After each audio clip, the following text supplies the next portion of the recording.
Welcome to this video for round 7 of the Biel tournament. And today we saw 3 games which had two draws.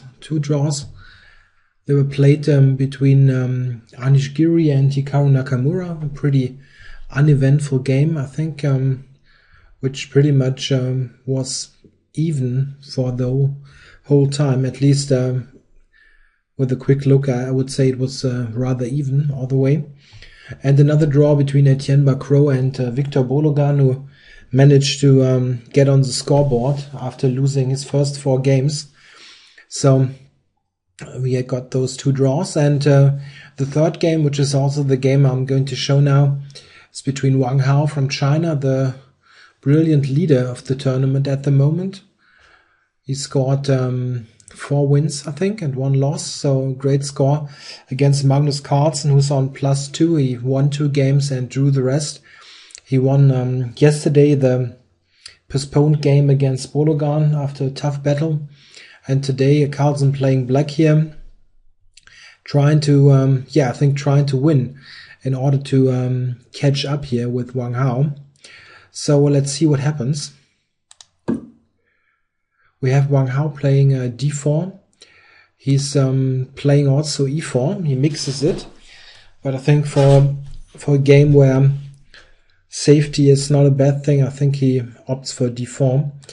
And Magnus plays the Queen's Indian, so not a very sharp opening from the outset. It's not like, I don't know, he's going for the Blumenfeld or the Benoni or something to try to win, but rather trying to play a long game and wait for chances later. So, oops, this wasn't intended. Wang Hao playing g3 now. Maybe the main move in this position, and Carlsen playing bishop a6, attacking the c4 pawn. And white needs to attend to this threat, of course. Wang Hao plays b3 now, the main move. There are lots of alternatives. For a while, queen c2 was the fashionable move, but b3 is the tried and tested main line. Black now drops back to b7. And you could ask, okay, what's the big point of this? White has an extra move with the move b3. Yeah, that's true. But b3 is not a move that is always useful for white. It can also be a weakening of the queen side. We can see in the kind of line that Magnus plays what one point of this might be. So bishop g2 now, check. And bishop b4 check. Bishop d2. This is actually the only move. If white would try the somewhat unnatural move here, then this is a bit unpleasant, to say the least. And it's a neat little trick. This is also one explanation of this b3 move.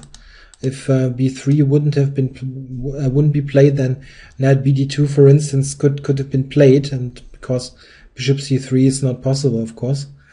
So bishop d2, and now Carlsen plays c5, covering the bishop on b4. This line he played a couple of times before, and one idea is to get a possibly complicated queenside structure if white would take on b4. He didn't do that, but he could. It's a normal move. White could take here, and black recaptures. And now the idea is that this b4 pawn is maybe slightly loose. Black needs to attend to this pawn, but it also restricts the white knight on b1, so this knight cannot go to his normal square on c3. And play might continue like this here. Let's say castles both sides, and then maybe a3 to get rid of the pawn and actually allow a proper development. And this is rather normal way to continue. And this position is maybe around equal. maybe it's a very slight advantage for white, but nothing special. This whole line is pretty okay for black. It's nothing big to worry about. But Wang Hao played differently. He just castled here, and Carlsen as well. And now bishop c3. Now knight a6. And here Wang Hao played a move which slightly surprised me. He played a3. It's not bad, of course. It's perfectly playable. I just thought that the idea of all this setup with bishop c3 was to play bishop b2 here, to sort of ask black, okay, what is your bishop doing? And this pretty much provokes the following. Something like this. And this leads to a pretty standard hedgehog kind of position for black, which should be around equal. Maybe very slightly better for white, but it's a pretty typical hedgehog, where the bishops on g7 and on b7 and g2 are exchanged, and this usually helps black a lot because the queen gets a nice square on b7, and it's not much to worry about again. It's this is Aronian against Carlsen actually from 2011. I looked that up because I remembered that Magnus played this before. So this is an alternative for white, but he decided to not to play bishop b2, but to play this a3 move. So exchange here, and this is of course a difference. In the other setup, black actually could retreat the bishop to e7. Here, the dark squared bishops are exchanged, so this square, for instance, is an issue now. And black decides to go for the mentioned hedgehog kind of setup. And knight c5. So it's an hedgehog with both bishops exchanged. Rook c1. These are all pretty normal looking moves, I think. And now white decided to kick the knight. The whole structure here with a3 and b3 looks a bit weakened, so it's pretty much mandatory that white at some point plays b4 and allows for instance this knight and the queen to move, so that b3 is not a weakness anymore.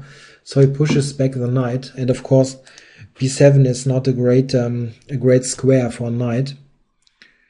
So it continues pretty much as you would expect it. Knight b5 pushes the queen back, and queen d2, d3, completing development, getting the rook to the d4. And black plays a useful move, giving some luft here for the king. So it's a kind of phase in the game where you're just trying to find a good setup. Yeah, black of course recognizes that b7 is a bit weird, so he attacks c4 and reroutes the knight to e8. Yeah, knight b1 wants to protect c4 and detends knight to d2, and knight back to e8 and knight d2. Yeah, the knight on e8 is actually not so bad. It has got various ideas, maybe at some point knight c7 or even knight d6 if possible. It's not such a bad square. Okay, so queen b7 now, pretty normal, connecting the rooks. Yeah, and in this position we get first critical moment. Wang Hao played c5 now. He didn't need to do that. He could have played a normal move and pretty much keep the position. It's very difficult to do something very straightforward. He could have played a move like e4, of course. And then black, I think pretty much employs a sit and wait strategy. It's not like black has huge ideas for activity. But okay, I think the main idea in this position for black, if you try to win this position, is to to just drag the game on until the time ticks down, and then try something with less time on the clock. Okay, he went for c5, so for a pretty much concrete approach. Yeah, and here it's quite interesting. Here Magnus took on c5. He also had the opportunity to play something else. He could have played a5, and I think this just pretty much equalizes the game without much troubles. I think he just didn't want to do this at this point, to keep some chances for a fight. I think this is just very equal.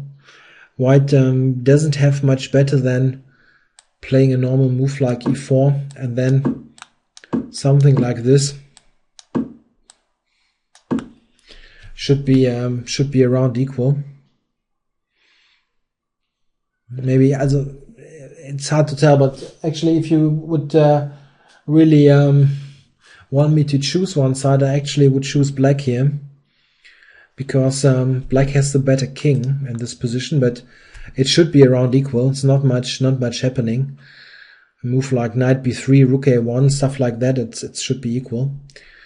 So a5 was the move to play if you just want to keep it in the drawing range, but he didn't want to do that. He took on c5. White recaptures, and queen a7. Yeah, in this position, Wang also had an alternative. He played knight 2 to b3. Another possibility was to put the d knight on this square, which isn't a bad idea. The idea is that this knight might go here and this knight here, and I think this offers some chances to fight for an advantage. For example, knight d5, knight c4, rook a to b8, e4, knight e7, and then let's say knight b6 maybe. And here white should be better, really. I think this knight 4 to b3 was slightly better, but he decided to play the other move. Not bad, yeah, not bad. It's easy to tell afterwards, but white should be, I think, slightly better now anyway. Not a big advantage, but not playing a5. Well, it was slightly risky. Black now went knight d5. And here white played the very straightforward move c6, which obviously was, yeah, I guess the idea of playing this knight 2 to b3. And here Magnus played d takes c5. And this continues the policy of playing moves that keep the fight going, because he had the alternative to take with the rook, actually. And I don't think he overlooked the possibility. I think he just didn't want to do that. The idea is that if white takes with the knight now, black has got this this naughty check on e3, and this is quite okay for black. If white plays something like this, you can play knight takes d1, and you've got this opportunity here. So this should be rather equal. Let's say queen d1 takes here, and well, just grab c6, for example, and this should be equal. It's helpful for black to yeah, to have exchanged some material here to release some pressure, but he didn't do that. He took with the pawn, and this is yeah, really somewhat risky. Here Wang Hao played e4. He had a good alternative, really, in knight a5. It's hard to tell if it's really better, but it's a good alternative. I think here black needs to play knight e7. A move like c5 is very risky after this. the black queen gets into some trouble now. And for example, queen b6, they've got this e4 move coming. And if the knight moves, then you have knight e7 check, just winning. And black gets into real trouble here. So you cannot play this c5 move. You have to play this pretty modest knight e7, and then it just goes along these lines.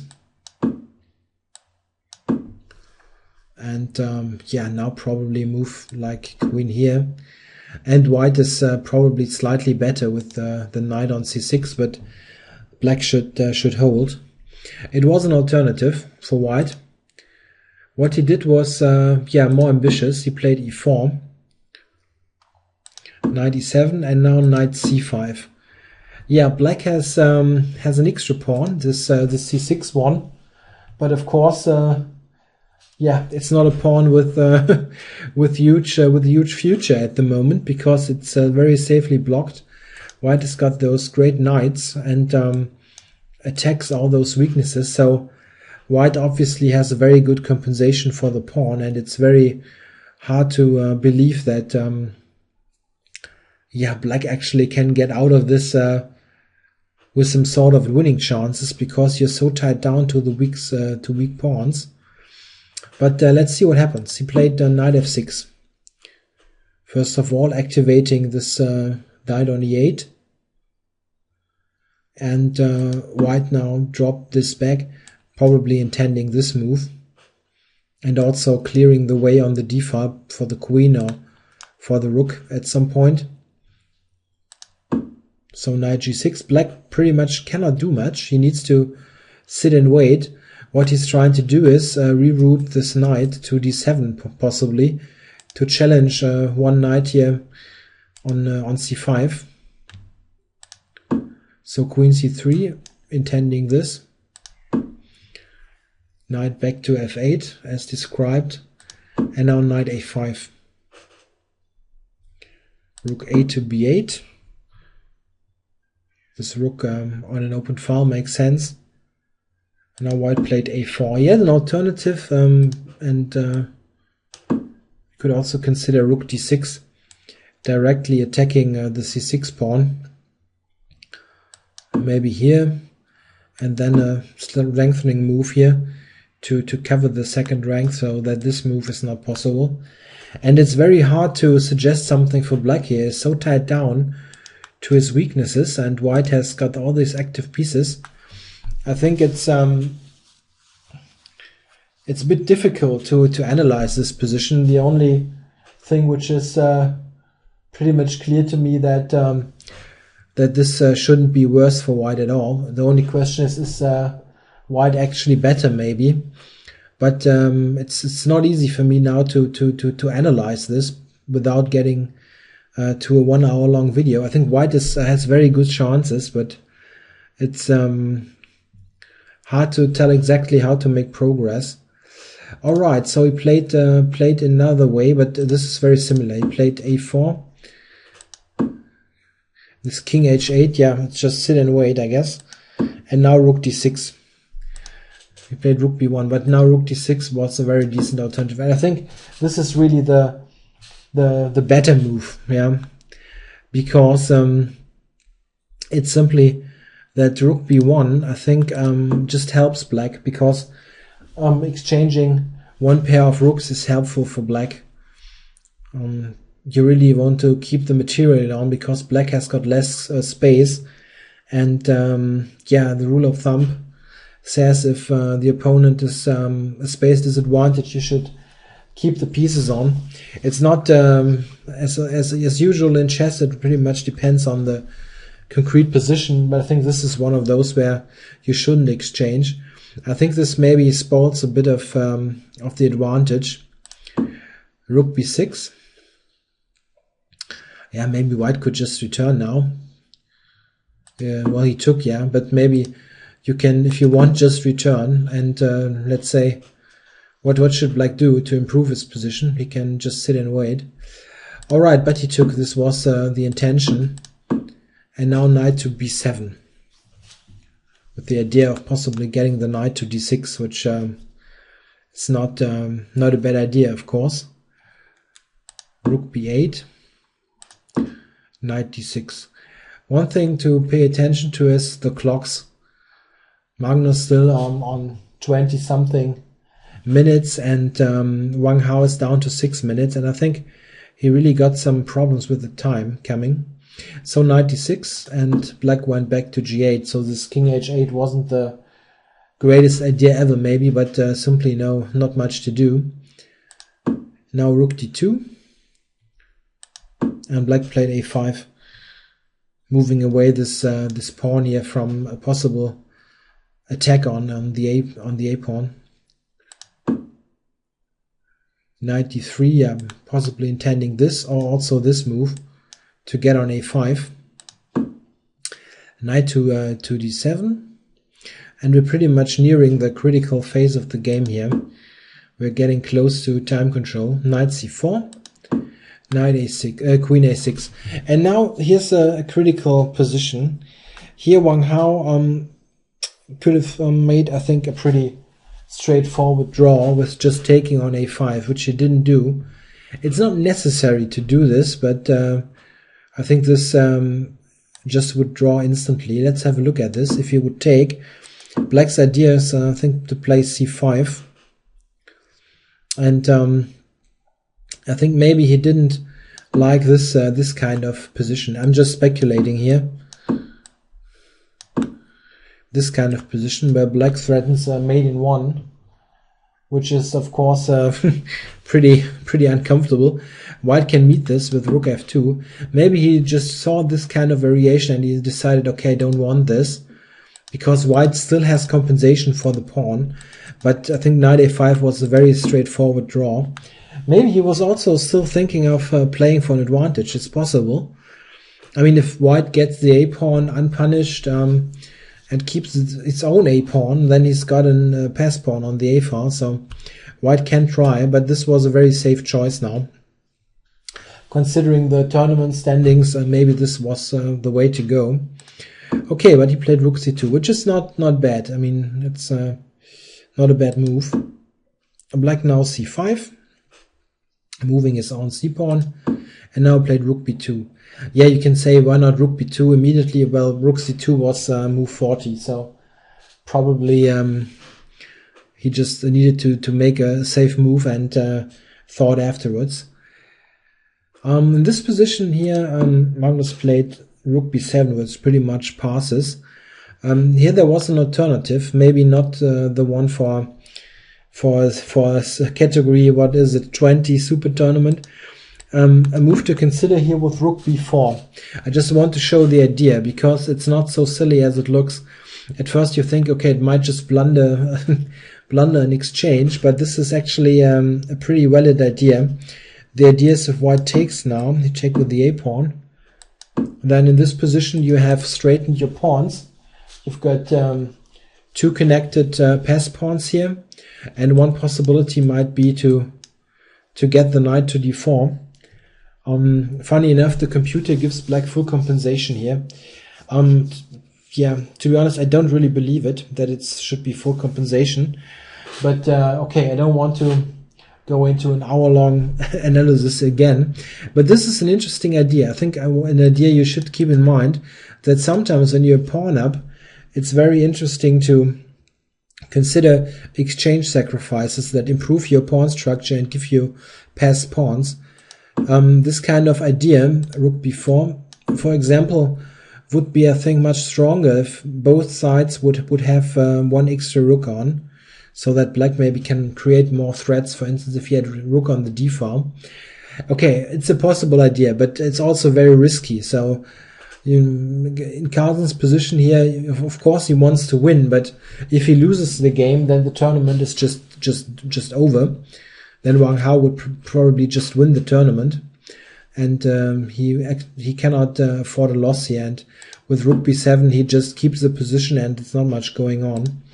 Yeah, white exchanged here, and in this position he again could play it very safe with just taking here, and it's quite drawish, I think. black goes here and always has some counterplay on the a-pawn, it's very likely to end in a draw here.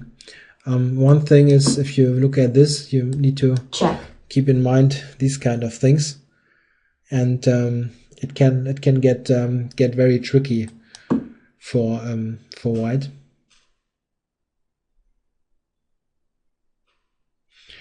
Okay. Yeah, black at least has some perpetual check here. Okay, so knight a5, again the safe move. He played queen b2 though, which is still fine. The idea is, if black would exchange now, which he didn't, then this would leave white with yeah, a nice advantage, which you can probably press home to win with very good technical play. White will get the a-pawn, so something like this here. And then you've got the a-pawn. Yeah, white has, I think, pretty decent winning chances here. Maybe black should hold, but it's very uncomfortable to play this, very uncomfortable. Okay, so black, of course, didn't exchange. He played queen a6. And now Wang Hao played queen b5, which looks a bit weird at first sight, offering the exchange of queens with a pawn down, but this is still perfectly okay, and black doesn't have much choice. He needs to take now and push the a-pawn. Yeah, and now we're nearing the kind of crunch time of this game. It's an endgame where white at this point really needs to pay attention to this a-pawn. White actually only has one move here, and he didn't play it. He needs to play b6 now, and this would simply draw the game. We can look at the following: a3, which is the only move, the only playable move. If black would play something like this here, then you've got the problem with b7 coming, and white threatens knight c5 now, dislodging this knight from the b8 square. So stuff like this, I mean. And yeah, what should black do? He needs to go back here, and then white just wins this pawn and retains very good winning chances. I think he is winning, actually. So black after b6 needs to be alert. He needs to play a3. It's the only move. Everything else leads to a close to lost position. And then you've got very simple knight a3, knight b6, knight c5, and shake hands. Just dead this position. Yeah, but in this position here where b6 drew, Wang Hao played the move knight d2 b2, and in this position I would advise you to maybe stop the video and look for yourself what black should do in this position. I'll be silent for about 10 seconds now, so if you look for a good move for black.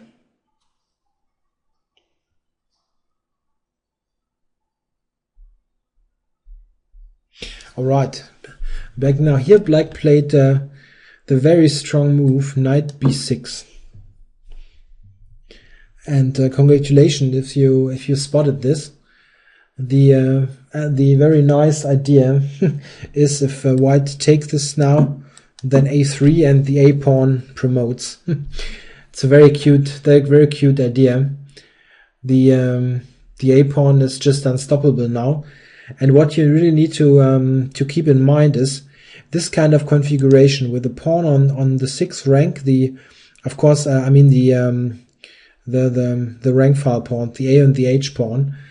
If you got to this position attacking this knight on b2 in this instance, or it could be g7, g2, just this kind of fianchettoed knight, yeah, and attack it with a6 or similar, depending on the concrete position, then this pawn just promotes. It's not stoppable. It's very, very nice optically. And the fun thing is that this knight also cannot help. It just promotes. So a very nice motive. So this was the nice trick here. Hope you spotted it. I think Wang Hao maybe saw it too. I'm not quite sure, because this is a very common motif here, this A3 thing. Yeah, and the problem is now black got his knight activated, this D7 knight, and he actually manages to exchange one pair of knights, which he could only dream about a minute before.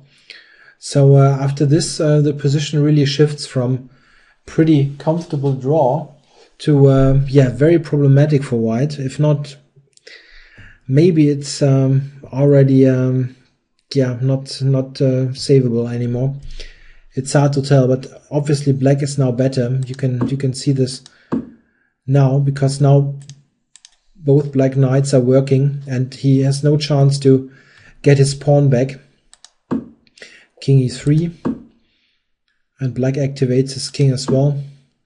And now f5, stopping everything here in its tracks so that white doesn't get more space advantage here in the center. He now took on f5 and played king d3, king e7, and knight a3. Knight f6 and knight c4, exchanging one pair of knights. Yeah, knight c4. He could have considered, of course, also taking with the king, but black is in time to cover the pawn, and he will go knight d5 next move. So it doesn't help very much. He took with the knight, and here knight to e4. I think in this position white could have defended slightly better, but it's just a very brief analysis that I could do here. He played this move, knight e5. The alternative, I think, would have been to, well, maybe play king c2, probably intending this here, getting to the a pawn, and just a possible line here, let's say knight to d6. b6, it's very tricky. You always have to watch for those pawn moves with knights, because knights are so bad at stopping pawns. This also promotes. So b6, king d7, king needs to help to stop this pawn, and now the funny move knight a5, which shields the king from the pawn. And I think maybe this is a tougher defense. It's I couldn't really invest so much time to try to figure out if this is winning. Black has still chances, of course, but it can easily drift into something which you actually cannot win. For instance, something like this: if you just push the pawns, let's say c4 here, or no, need to go here first, king c8, and maybe stuff like this here. Just a sample line, it's not forced in any way. Knight b3, knight c4, yeah. This trick again for the c-pawn.